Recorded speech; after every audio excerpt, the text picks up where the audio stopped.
नमस्कार, आप देख रहे हैं कंज्यूमर अड्डा और आपके साथ मैं हूं विपिन भट्ट। और आज हम बात कर रहे हैं यहाँ मिलेगी नई नौकरी यानी कि जॉब ऑफर्स आपके लिए लेकर आए हैं ढेर सारे। आप खास बात यह है कि ये एक रिपोर्ट है जो कि टीम लीज एडटेक ने जारी की है और ये रिपोर्ट खास तौर पर जिक्र करती है उन लोगों का या उन लोगों के लिए ये बताती है जो अपनी पहली नौकरी की तलाश में है, यानी कि जो जस्ट पास आउट है, चाहे उन्होंने 10th या 12th minimum school pass out किया हो या फिर उन्होंने ग्रेजुएशन किया हो या फिर उन्होंने पोस्ट ग्रेजुएशन किया हो। रिपोर्ट बताती है कि कहाँ उनके लिए मौके हैं, एम्प्लॉयर से बात की गई है और कितने बड़े और किन फील्ड्स में मौके हैं, ये सब ये रिपोर्ट बताती है। हल्का आइडिया आपको इस रिपोर्ट का देते हैं, फिर बातचीत शुरू करेंगे इस बारे में। चलिए देखते हैं क्या कहती है ये रिपोर्ट। तो कंपनियों के इरादे जाहिर करवा रही है। ये फर्स्ट हाफ की बात करती है, जनवरी से जून तक की नई नौकरियां। 68% कंपनियां नए लोगों को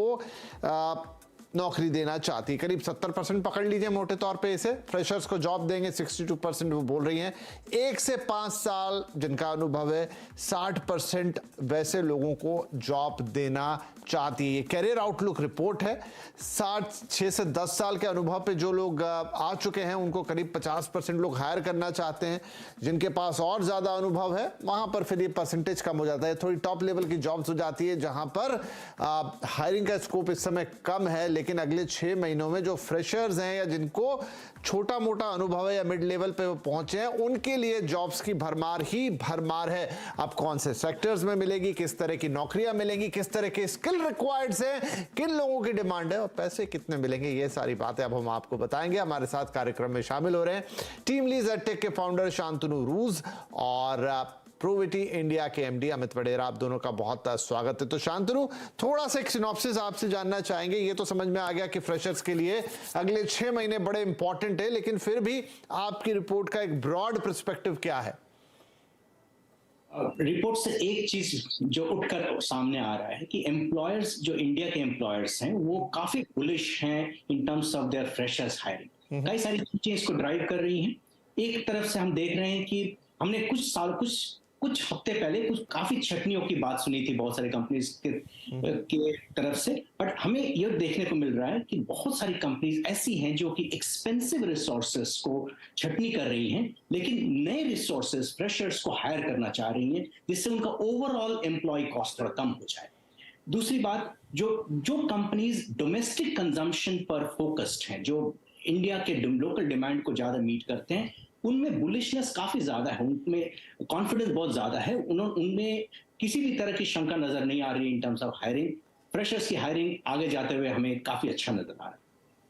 चलिए, तो एक बात तो ये साफ है कि जो एक थोड़ा सा निराशा का माहौल बन गया था, बात होने लग गई थी, छटनियां हो रही हैं, नौकरी से निकाला जा रहा है, दिक्कतें आ रही हैं, ये रिपोर्ट बताती है कि उस तरह का माहौल पूरी तरीके से बदल रहा है।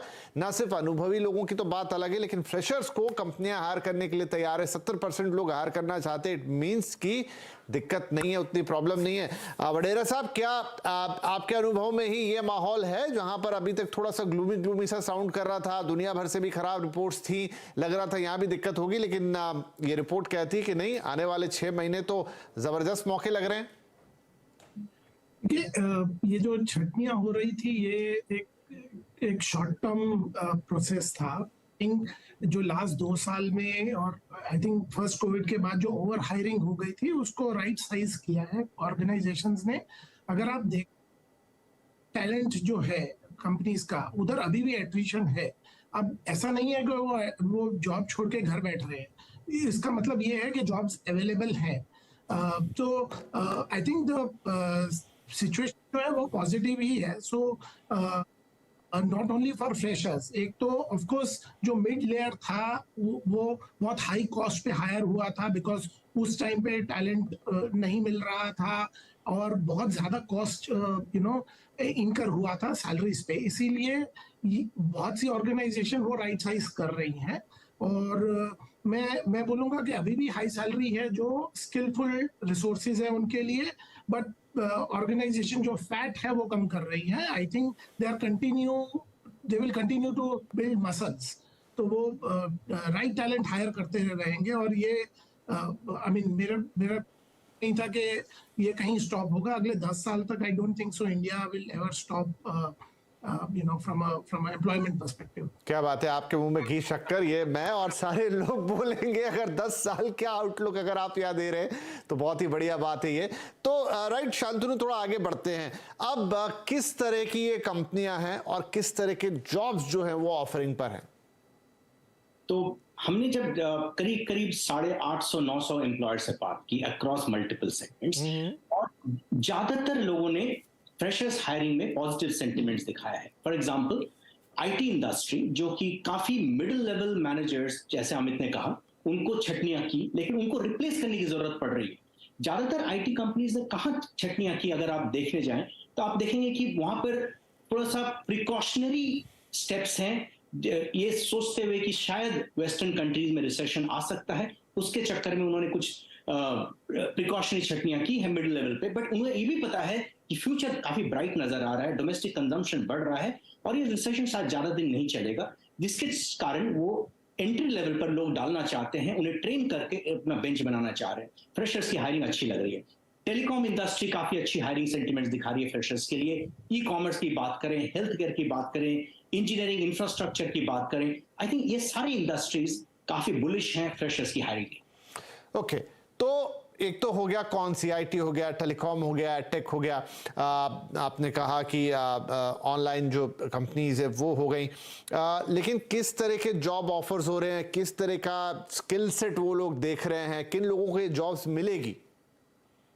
तो अगर देखें कि हर जगह अलग अलग तरह की रिक्वायरमेंट्स आ रही हैं, लेकिन कुछ जो रीसेंट ट्रेंड्स हैं आईटी इंडस्ट्री में, हमारी सर्वे ऐसी कहती है, इंजीनियर्स जो कि क्लाउड कंप्यूटिंग में काम करते हैं, जो साइबर सिक्योरिटीज में काम करते हैं, उन तरह के लोगों का काफी अच्छा डिमांड आ रहा है। अगर अलग अलग इंडस्ट्रीज के अलग अलग डिमांड है, अगर हम बीएफएसआई सेक्टर की बात करें, बैंकिंग एंड फाइनेंशियल सेक्टर की बात करें, तो उसमें इन्वेस्टमेंट एनालिस्ट की काफी अच्छी डिमांड आ रही है।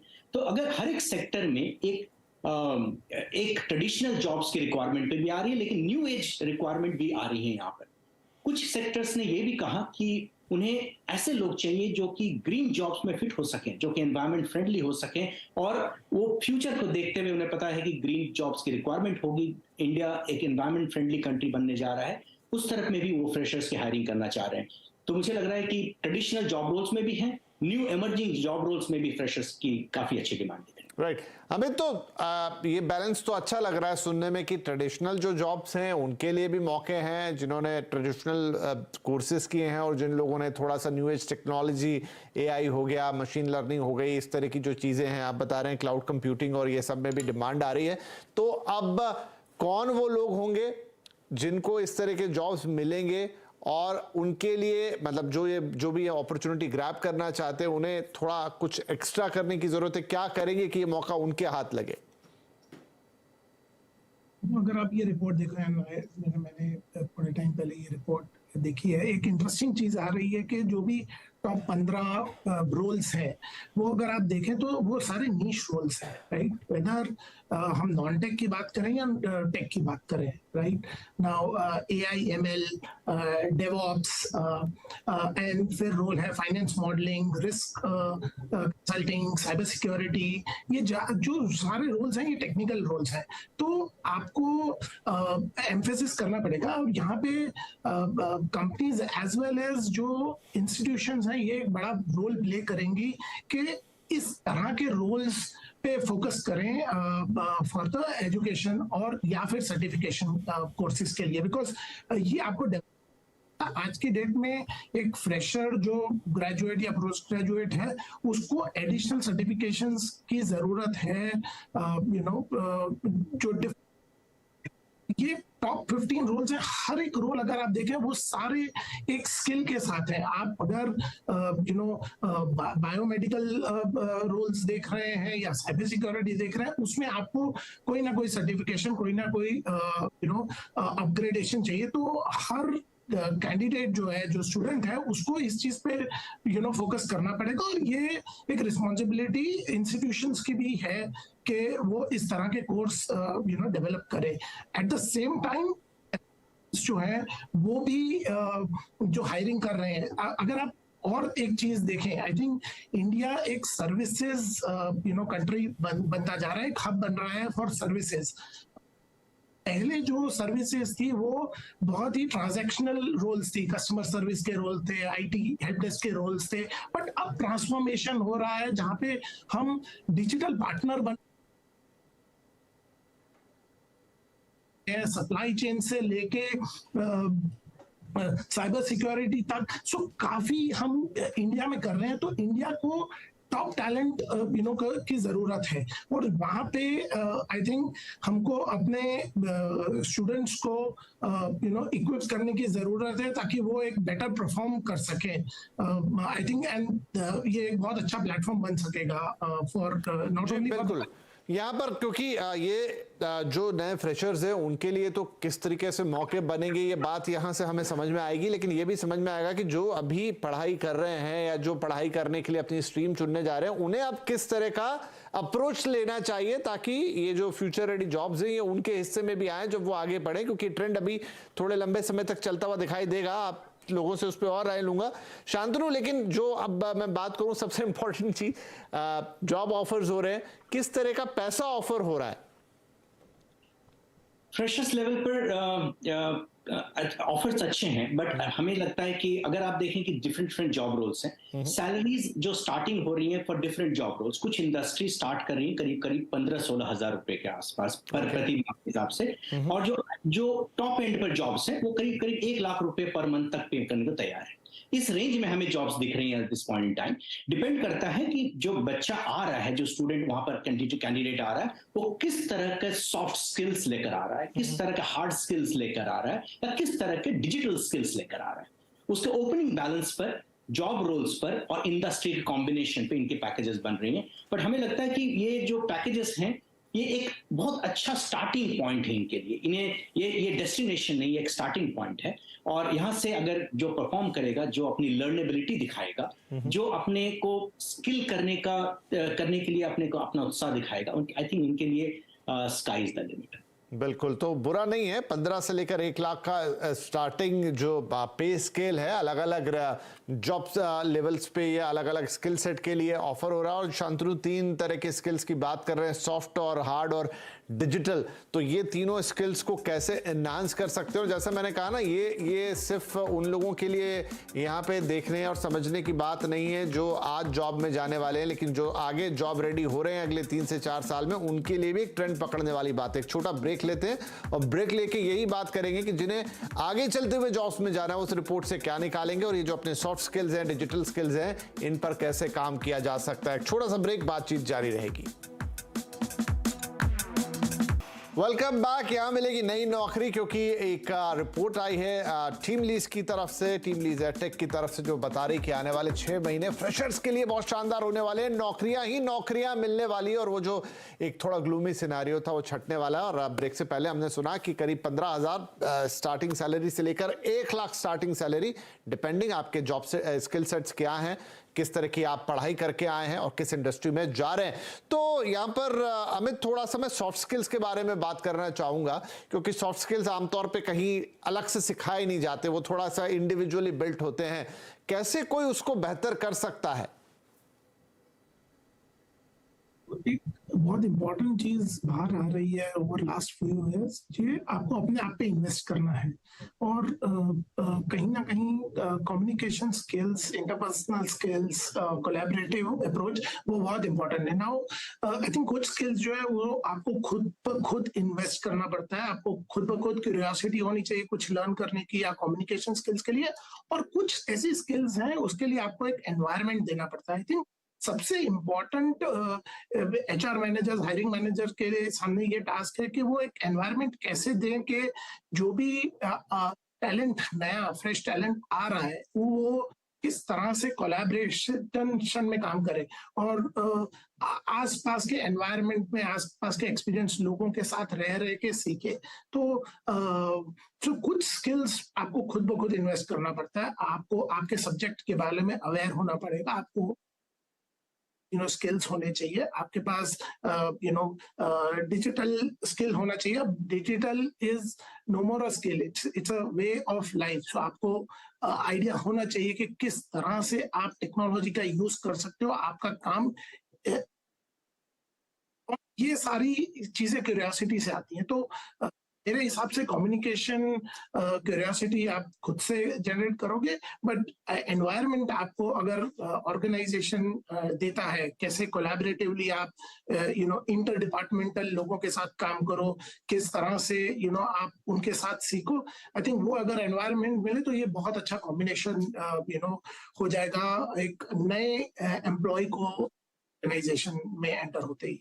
तो क्यों, देखिए सॉफ्ट स्किल्स जिसमें आपका बिहेवियर हो गया, आपका इमोशनल इंटेलिजेंस हो गया, आपके कम्युनिकेशन स्किल्स जैसे यहाँ पर अमित बता रहे हैं, उसके अलावा कैसे आप लोगों से निगोशिएट करते हैं, कैसे परसुएट करते हैं, डिसीजन मेकिंग आपकी कैसी, अब ये वो चीज़ें हैं जो थोड़ी सी इनबिल्टी होती हैं, वो बात सही है, लेकिन आप अगर कॉन्शियसली इनके बारे में सोचें तो ज़रूर इन्हें आप बेहतर कर सकते हैं। और मान लीजिए आप दो लोग हैं जिन्होंने एक जैसी पढ़ाई की है, एक ही इंस्टीट्यूट से आ रहे हैं, तो डिफ्रेंशिएटर क्या होगा, वो यही चीज़ें होंगी जो आपको दूसरे से अलग करेंगे। एट लास्ट शांतनु, आपने अभी ये 6 महीने का प्रोडिक्शन दिया आपकी रिपोर्ट ने, नेक्स्ट 6 मंथ, लेकिन आगे बढ़ते हुए क्या हम अगले उसके आगे या इस पूरे साल की बात करें तो भी सिनेरियो मोर और लेस ऐसा ही रहने वाला है? कितने ऑप्टिमिस्टिक हैं आप?